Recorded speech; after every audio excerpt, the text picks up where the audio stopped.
Welcome to Live the Dream with yours truly, Marty Kaiser.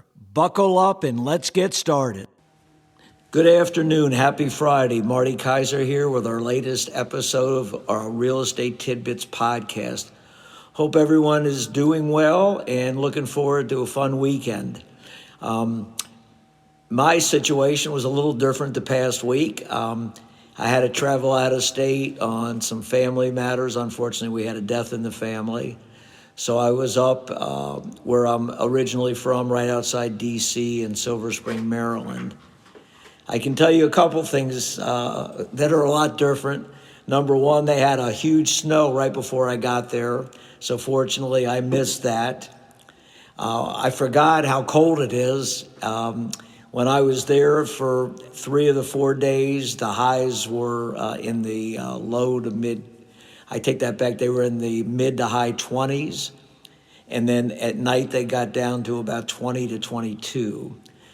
So it was quite chilly. And of course, for us folks that have lived in Florida for a good bit, which I have now, I don't know if it's psychologically or your blood thins, but I was cold there. Fortunately, I pulled a winter coat out of the mothballs that I hadn't used for about 6 or 7 years, and that kept me relatively warm. But it just reinforced the things that I like about Florida, and one of the reasons I moved here was the weather. You know, you can go out to the beach in December and January, and even now that it's cold here, of course, we all complain about it, it gets down in the 40s maybe, and then the daytime's about 60. So by comparison, we're quite blessed here with the weather we have, and it's one of the major selling features in Florida. Otherwise, it was interesting to compare travel. One thing I did find, I flew into Ronald Reagan Airport, which is the primary airport in Washington, D.C. They also have Dulles, which is in a Virginia suburb of D.C., and then they have BWI Airport, which is in Baltimore. Sometimes I fly into BWI, but I was flying Delta, which is my airline that I fly more of the time. And they don't fly directly to BWI, but they fly directly to DC, so that was why I flew there. Couple differences. Flying out of Orlando is definitely a less smooth proposition, unfortunately.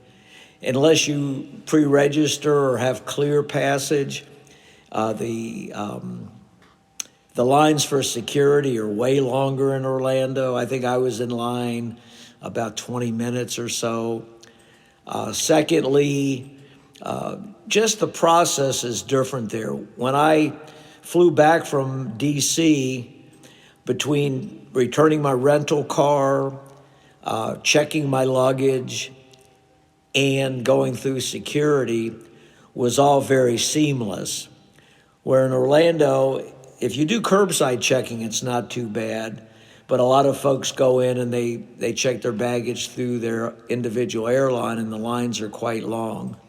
Orlando Airport, obviously, I think is one of the 3 or 4 busiest in the country, but they haven't expanded some of the things to keep up with the demand. For example, I had to wait for my luggage returning last night about 25 minutes, and I had read in the past that the luggage system is kind of antiquated.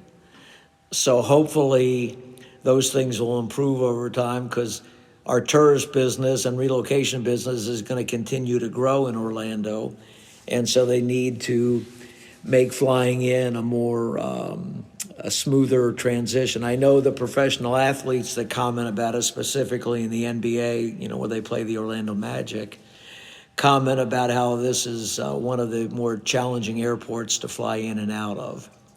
But that's it for, you know, my particular travel adventures. When I go out of state, I always do a little comparison in real estate and see how things are going. Real estate in the D.C. area is really solid. I think part of that is just they have a lot more higher income positions there than Orlando does. Secondly, with the inauguration of the new president, they're going to have a lot of folks relocating into the D.C., Maryland area that are going to be involved in working in some fashion in the government relative to the president's appointments. Besides the high-profile ones that you hear about, like the hearings that are going on now, they have a lot of departments, and besides the department heads, they have assistants and a lot of personnel and such.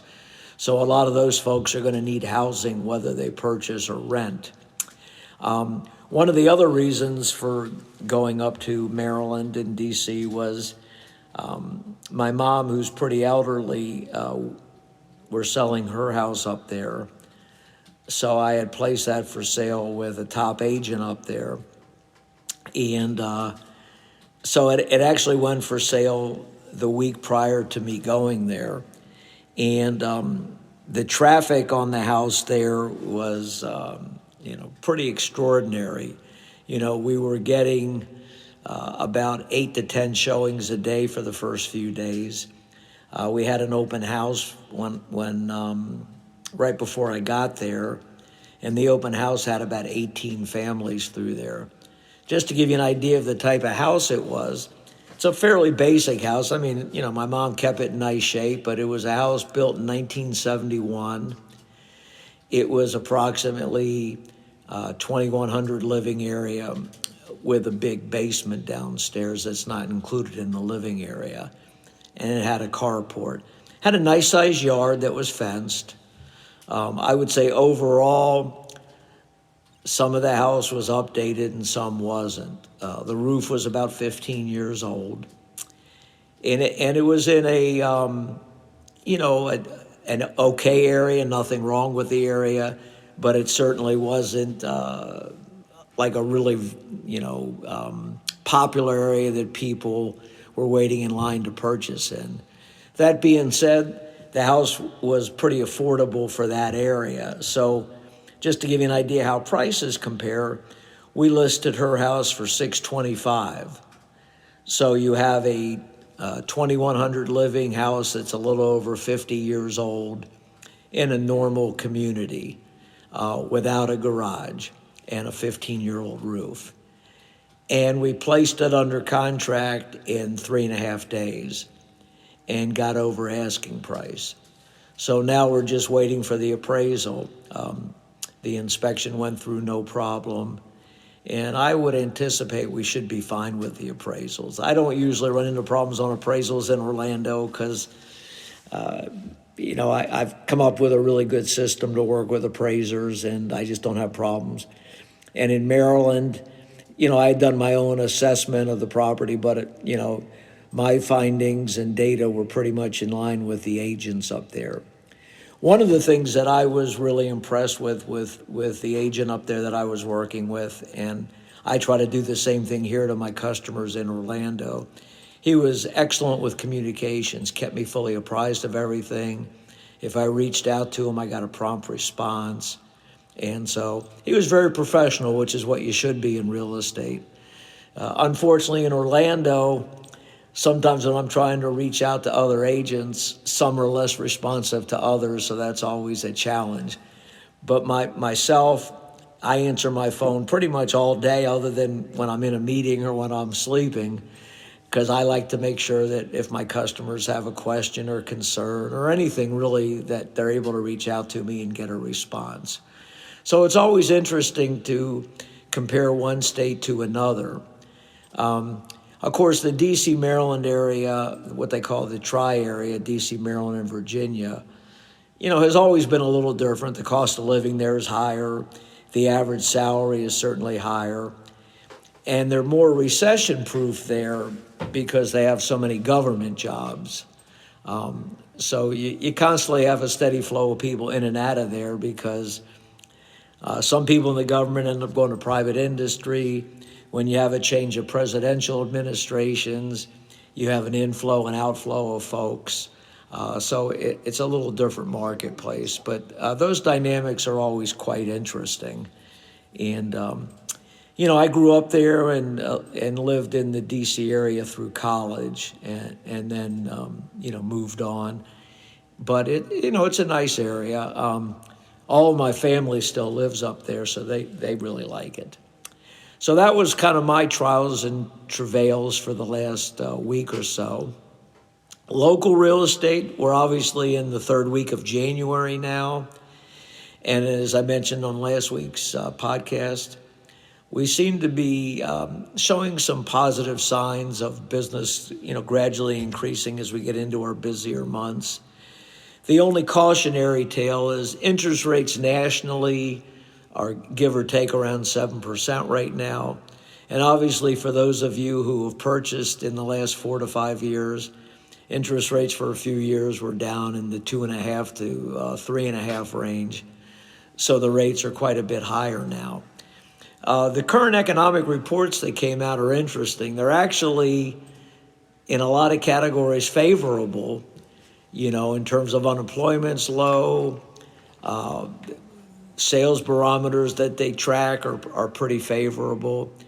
But because of that, the interest rates are staying high. There's inflation concerns still, and obviously we've all experienced high grocery prices, higher gasoline prices. So the economic platforms that set the interest rate, the Federal Reserve and such, are taking a very cautious approach. And so I don't think that's going to change much for the next 6 months or so. And we'll see how the correlation is with real estate, how much busier we get as we get into our peak spring and selling seasons. Most of the markets in Central Florida are slowly increasing in terms of the number of homes for sale, but not anything dramatic. Hunters Creek, which you hear me refer to a lot on this telecast, they have, as of this morning, 33 homes for sale. In the last 90 to 120 days, that number has ranged from about 23 to about 30. So it's increased a little bit. As the inventory increases, it's a dual-edged sword. For buyers, it's a better option because obviously the more alternatives buyers have, the better. And one of the disappointments for buyers has been that there hasn't been a lot of selection, especially buyers who have specific requirements, maybe a 3-car garage, maybe they want to be on a waterfront property, they want a newer roof, they want a lot of updates in their home. There hasn't been a plethora of those type of properties for sale, so hopefully we'll get a little bit more of a selection. On the flip side of that, as we get more inventory, we hope that demand keeps up with the supply, because obviously if you get to the point where supply exceeds demand, then that has an impact on pricing and the length of time that homes are on the market. But hopefully that's not going to take place. I know myself personally, I've got a few homes in the pipeline that I should be putting on the market in the near future. And so that's a good sign, obviously, not only for the market, but for myself personally. The last couple of homes that I've listed, with one exception, they've continued to go under contract pretty rapidly. So, the principles of real estate still hold true. Making sure they're effectively staged, making sure they're properly priced, and making sure that you provide easy access to potential buyers. Pricing is a little bit more subjective. Sometimes you may have a difference of opinion, and so it just depends on what type of factual data you utilize for your comparisons. What makes Hunters Creek, for example, unique compared to some other communities is Hunters Creek has multiple villages. There's approximately 45 villages, give or take, in Hunters Creek. So even though they're all in Hunters Creek, the prices vary somewhat. You may have one neighborhood that's perceived more as a higher-end community, and then you may have another community that's perceived as a lower-end community. So if you were comparing those two, you have to adjust for that. And not everybody is aware of those adjustments, and even appraisers are not necessarily as knowledgeable on all occasions. So that's why it's so important to give the appraiser good data to help them make an accurate appraisal. For example, in Hunters Creek, The most pricey neighborhood, generally speaking, are either Hunter's Isle, which have a certain percentage of custom-built homes. It's a gated community with a higher median price. Or the newest section in Hunters Creek is the Point, that was built in 2015 and 16. Now, the Point, interestingly enough, if you ever happen to drive back there and view it, has basically two sections.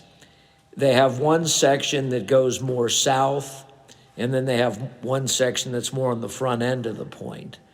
The south homes were the Mattamy homes, and the homes that are in the front of the community were the Ryan homes.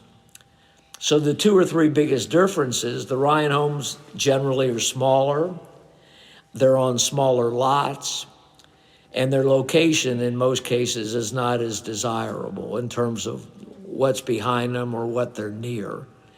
Where the ones through Mattamy homes on the south side, they tend to be a little bit more elaborate. So the houses on the west side of the Point are probably, from an expense standpoint, going to be one of your more expensive sections, other than maybe Hunter's Isle. In fact, I think I mentioned in my last podcast, they just put a house for sale in the Point. I believe it was $1,050,000, something like that. Nice home. It'll be interesting to see what type of price it fetches. It's not a listing of mine, so I've sent it out to a couple of customers of mine, and I keep a close eye on it. But up to this point, I haven't had any customers that wanted to look at it. They felt if they were going to spend that kind of money, they would probably look outside of Hunters Creek. On a personal level, I think the price is a little bit on the high end, but we'll see. Like I said, pricing is very subjective. So even though I tend to have stronger opinions, and most of the time they're pretty much on point, nobody's infallible. So, I always can be a little off in my estimation. But I try to give my customers what I think is the truest value based on comparable sales, the current market conditions, the pros and cons of that house, and what I think the future is going to hold for real estate values of that type of home in that type of venue. So that's a little bit more insight to real estate. I don't know if I mentioned my last podcast. There's a new reality real estate show, and I should know the name of it, but it has the term sale in it, and it's based out of New York, in the Douglas Elliman franchise in New York City. And they're one of the big companies of high-end stuff nationally. And it's a pretty good show. It kind of follows this one sales team that does a lot of business in Manhattan and the higher-end communities. They sell condos up there. They might range as little as $5 million. They might go as high as literally $50 or $60 million. It's called Selling the City, actually, and it's on Netflix. I just had a brainstorm and remembered that name. But if you get Netflix and you like to watch real estate shows, it's got a little of the real dramas that all these shows tend to have, but the nuts and bolts of it's a little bit more interesting. They delve a little bit more, not only into the individual, but a little bit more realistic assessment of how they price homes and what the most effective selling techniques are there. One of the things you'll find on these high-end reality real estate shows that are like based in New York or Los Angeles is that they tend to be more elaborate in their networking with real estate brokers. They'll put on sometimes quite elaborate functions to get realtors to preview the home. And they spend a lot of money on these things. They tend to have food and liquor, and they're a big social occasion. The theory is if you make the amenities attractive enough in terms of what you're giving the brokers for free, they're more likely to get more attendance, and obviously they get more eyeballs on their homes. And also, a lot of people do social media live when they go on these broker tours and such. It's a great idea. In Orlando, to a large degree, that hasn't become as popular here because when you do brokers opens, a lot of times they don't get the attendance that you do in some of these bigger venues. But hopefully as we grow and maybe we get higher end properties, we'll have more of that. You can appreciate if you're selling a $10 or $20 million home, the money involved is more significant, not only to the owner of the property, but also the real estate offices that are involved. So they're willing to spend a little bit more money on the front end, and because they don't have any guarantee the house is going to sell, but they're willing to expend more money with the expectation they'll be successful selling the home. Where in Orlando, if you spent that kind of money, it just would be a poor return on investment. So that's why you don't see that too often here. I'm sure there's some homes in Isleworth, which is probably our highest end community, that's in Southwest Orlando in a gated section of Windermere, where you tend to have more celebrities and athletes, that it's pretty commonplace to get seven-figure homes, and some of them are double-digit seven-figure homes. So anyway, it's always good to keep apprised of real estate trends, because one thing about Orlando, which is great for our market, is we get a lot of people from these higher income areas that move here. I personally have a lot of customers from New York, Massachusetts, California, and then we also have international clientele. So for a lot of those folks, the prices in Orlando are extremely affordable. Because if you're moving here, let's say from a middle class area in California, for example, you're probably selling your house for $2 or $3 million in many cases, and you can buy the same home here probably for under $1 million. So it's quite a difference. Unfortunately, California, as you all know, had the tragedies, and about 20,000 people, give or take, have lost their homes there. And I think I mentioned to you on my last podcast, I have my two daughters live there, and one of them had to evacuate her property. She's in Pasadena. And fortunately, she was able to move back into her home. They're still not out of the woods yet because they're expecting some pretty rough weather next week with a lot of winds. Winds are really the biggest enemy of fire spreading rapidly, and that was what caused these other fires to spread so quickly. But she's dealing with the after effects, even though she didn't have those type of fires right in her immediate neighborhood. Said her house was really dirty inside. She's got a big project outside the house. And if you read a lot of the articles about that, these things are very detrimental to people's health. They expect a lot of future cancer issues from ash and different things you breathe in. And she has two young children, so you have to be really careful about that because their lungs are not as developed. So dads like to lecture their daughters, so I just constructively suggested that they wear a mask a lot. You don't need to breathe in any more carcinogens than you necessary, but there was pretty widespread unanimity that in a lot of these areas that's going to be a real problem. For those of you that are familiar with the 9/11 tragedy we had here, our firefighters and policemen, a lot of them ended up getting cancer and dying and having major health problems. And our government was reluctant to step up and take care of these people. They finally did, but only after the well-known comedian Jon Stewart stepped up, made it a big objective of his to get these folks taken care of, and he basically had to shame our elected officials to do the right thing. I mean, first responders should be rewarded. They put their lives on the lines, and they're the ones that save the average citizen a lot of problems, try to maintain your safety for our police force with crime and such. So we need to take care of these folks when they suffer health or injuries due to, them trying to protect the general public.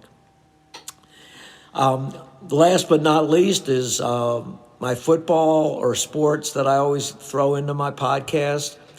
This weekend is the second round of the playoffs.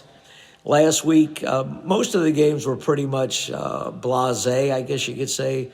The most exciting game were the Commanders against our home team, the Tampa Bay Buccaneers.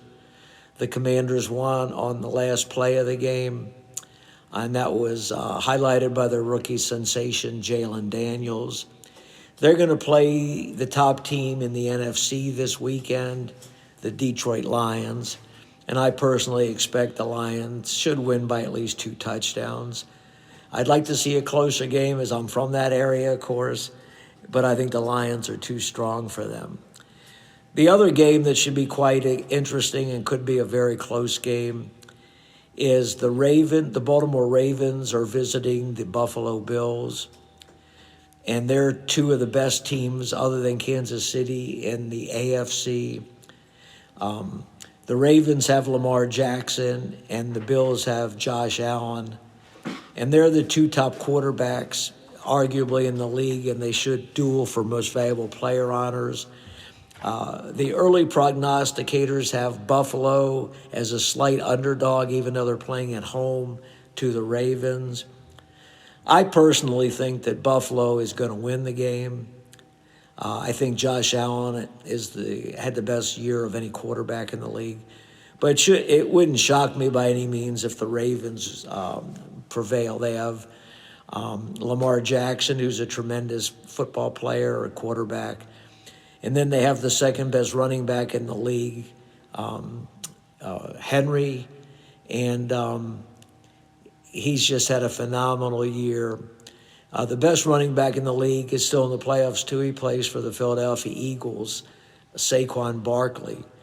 So this has kind of been a resurgent year for running backs. Some of them have had great seasons, in fact, record-breaking seasons. So that's it about real estate. Nothing too dramatic about baseball or basketball this week. The playoffs will be 2 games on Saturday and 2 games on Sunday. The college playoffs are continuing. They're down to the final 2. It'll be Texas against Ohio State. They're going to play in New Orleans on a kind of a neutral field. As I've mentioned in my previous 2 podcasts, I think Ohio State is the best team in college football, and I fully expect them to beat Texas. If I had to predict, which I always do just to make life interesting, I think they'll win the game by 7 to 14 points. So that's all for today. I hope everybody was entertained and interested with this podcast. Please let your friends and family know that we'd love to have them hear us. Please let me know if you have questions or concerns about anything. You can email me, marty@floridasells.com. And this is Marty Kaiser out.